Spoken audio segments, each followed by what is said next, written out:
morning, everyone. I feel like I look so tired. I got up earlier than usual, so really busy day today.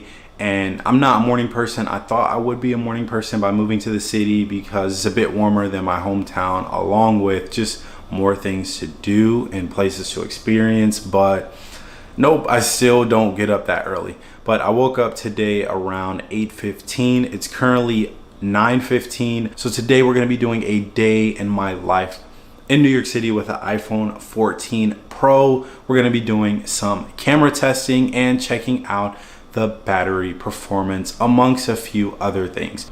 All right, so it's currently 9:23 a.m. My battery percentage is at 96%. And then my total screen time is 1 hour and 10 minutes. So, all right, 1 hour and 11 minutes now. 47 minutes on social media, 12 minutes on productivity, and 7 minutes on entertainment. I've only been up an hour and I've already spent 47 minutes on social media. What? All right, so the first thing we're gonna do today is grab some coffee because I'm low-key tired and I don't do pre-workout before I work out. I kind of just drink coffee or like a V8 energy drink before I do my workout. So I'm gonna go ahead and do that and then walk over to the gym that luckily is like a 30-second walk away. When I work out, I try to minimize the amount of applications I'm interacting with so I can stay focused. And it was even easier during this workout because my headphones died. So it was really no temptation to go on social media because the music was pretty loud in the gym. So watching TikTok or Instagram Reels wouldn't be a good experience. So for this workout, I really only use Safari, Spotify for like the first 5 to 10 minutes, and then the Gymshark app.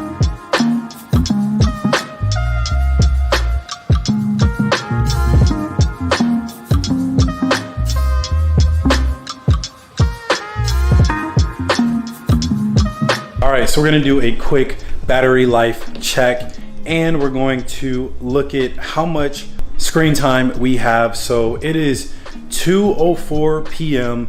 and my battery percentage is at 63% with 3 hours and 50 minutes of screen time, an hour and 10 on social media. So not that much more than the amount of time I had around like 9:30 a.m. 1 hour and 8 minutes for productivity and finance and 35 minutes of entertainment time.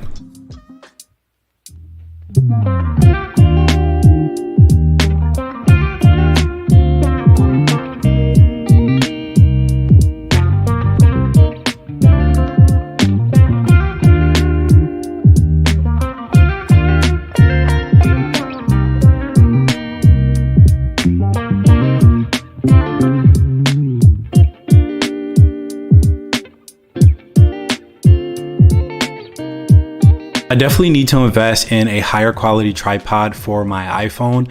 I find that the iPhone is honestly like the best camera to use in great lighting situations. One thing that I noticed right away when comparing the iPhone 14 Pro to the iPhone 13 Pro, and this is because I did a test of the phones side by side, and that's that at the 1x focal length, the iPhone 14 Pro has a bit larger field of view than the 13 Pro. Also notice that the video is also brighter, and I think a major part of that is that the iPhone 14 Pro has a 65% larger sensor paired with the new Super Retina XDR display. All right, so I'm shooting in the cinematic mode using the internal microphone in the iPhone 14 Pro, shooting at 4K, 30 frames per second.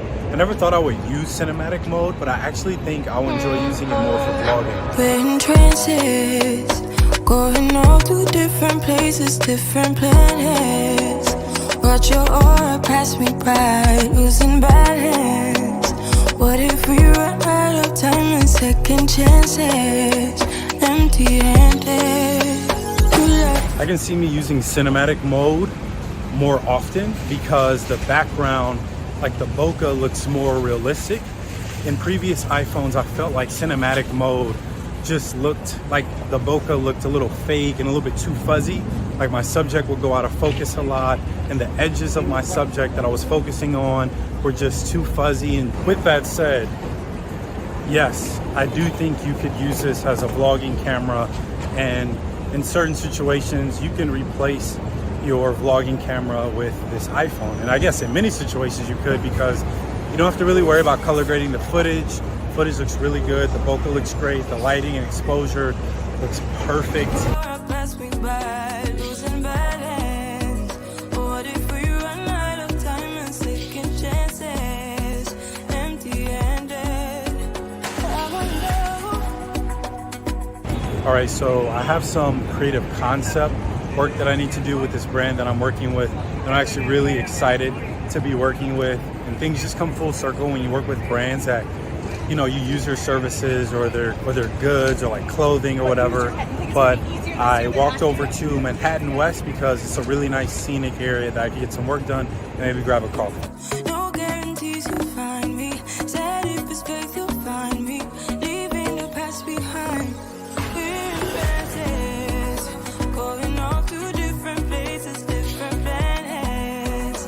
Watch your aura pass me by. Losing balance. What if we run out? Throughout my day in New York City, I noticed how vibrant the iPhone 14 Pro display is, and that's thanks to the Super Retina XDR display. I definitely noticed the difference between the 14 Pro display and the 13 Pro display. Don't get me wrong, the 13 Pro's display is vibrant as well. I don't know if the 14 Pro is 65% more brighter than the 13 Pro. All I know is it was really easy for me to use my phone in the sun, especially using maps, and I didn't even have it in dark mode, and I was able to easily see what my route was.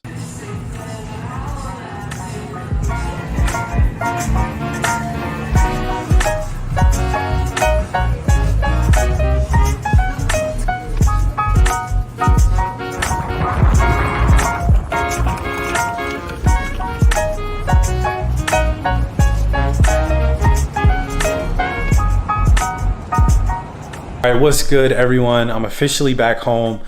What a long day, but it was a lot of fun filming this day in the life with the iPhone 14 Pro in New York City, doing a camera test and checking out the battery performance. So my phone got down to like 6% at like the 10-ish hour mark, which I guess wasn't surprising because I was doing a lot of multitasking and I didn't close out any of my apps. So I wasn't really being efficient with my phone's usage. I also was using it as a hotspot for like 45 minutes, which definitely takes a significant portion of my battery life.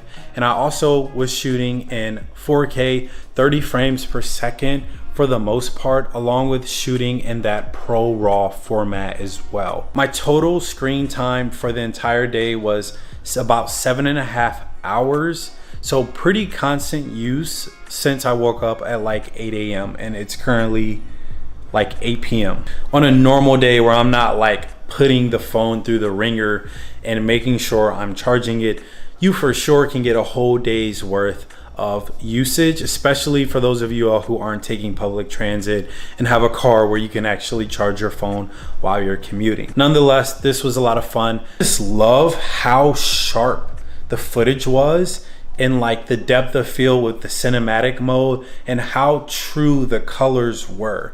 Like, I never really enjoyed vlogging with the iPhone because I felt like it looked too cartoonish and that things fell pretty flat. But with the cinematic mode, it adds this like depth of field that I feel like the previous phones didn't really have, that makes the footage look not that much different from like one of those Sony vlogging cameras like the Sony ZV-1. That concludes this video. This was more of like observation and testing opposed to like opinions. So if you actually want like a full thorough review of my experience using the iPhone 14 Pro, be sure to give this video a thumbs up and hit the subscribe button. I would greatly appreciate that. And as always, have a blessed rest of your week. I'll see you all soon. Peace.